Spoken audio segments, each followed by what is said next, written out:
Hey guys, welcome back to another video. Welcome back to Sacked in the Morning. I'm your host Caleb, and Liverpool are not letting up in this transfer window.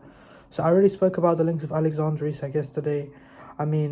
Today it's broken that Liverpool potentially are interested in Mark Guehi and could be prepared to put a significant offer down for the Crystal Palace centre-back.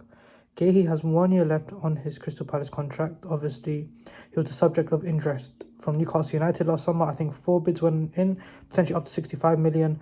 Tottenham put a bid in January up to 70 million. And Crystal Palace, now who have European football, are prepared to listen to offers.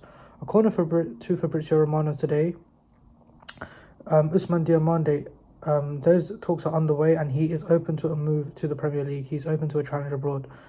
Crystal Palace are basically, in my eyes, accepting that Guehi is going to leave this summer and they're getting their replacement in. And Mark Guehi, 24-year-old I believe he is, England international, he was their best player at the Euros last year, he's now an FA Cup winner. Liverpool, they're going to have 3 top quality centre-backs. They've got money, they've just sold Quansah, or looks like he's going to go to Bayer Leverkusen. That's an academy player. They've got near around £40 million for him. Liverpool, they look like they're going to sell Nunez as well, potentially 45 million to Napoli. Potentially Javier could go, someone like that. So they basically recruit back the money they made. The departure of Quansah is basically going to make up for the Fring money. The departure of Nunez is potentially going to make up for the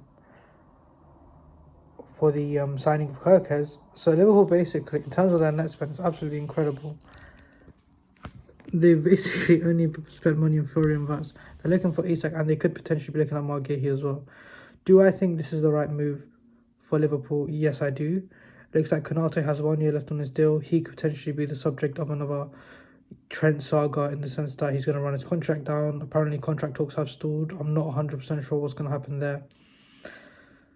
But with Mark Guehi, is this the best move for him? It's a World Cup year. Thomas Tuchel already gave a stern warning to Jack Grealish. If you're not playing football, you're not going to be selected. I think the difference is the centre-back areas England aren't as dominant. They're not as sort of gifted. So from that perspective, Mark Guehi could potentially, even if he's not playing football, still get in there. England, obviously,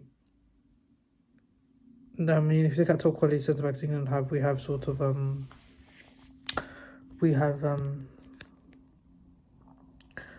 have Levi Colwill, we have Harry Maguire, we have Mark Guehi. That's probably about it. Stones is too injury prone, he's too unreliable at this moment in time.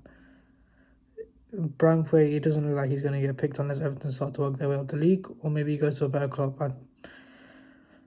It's a risk for Guehi though, isn't it? He could potentially run his contract down. I don't think Crystal Palace will allow that. I think Palace will end up forcing him out the door if that was to happen, because they can't afford to let him go for cheap, because they need to reinvest money into that team, because they're going to be playing Thursday, Sunday, and you saw that how that took a toll out of Tottenham Hotspur, for example. It's a risk. If I'm Guehi, I understand the pull of Liverpool. They're going to be wanting to compete on 4 competitions. They're going to have 3 world-class centre-backs in there. I think Newcastle or Chelsea is a better fit for him, just for this stage of his career. I think if Van Dijk was leaving, I would make sense for him. It's also interesting to see how much Liverpool are going to put down for Guehi. I think for someone who's got 1 year left on his deal, I don't think 50 million, I don't think Chelsea or Newcastle should be going above that. Whether Liverpool go above that, they're not ones to get mugged off in the transfer window, so we'll see. But Liverpool are not messing around, and it's going to be very, very exciting to see what they look like at the end of the season, or ahead of the end of the summer. Anyways, that was a quick one for me. Liverpool moving absolutely crazy. Thanks for watching. Take care. Bye.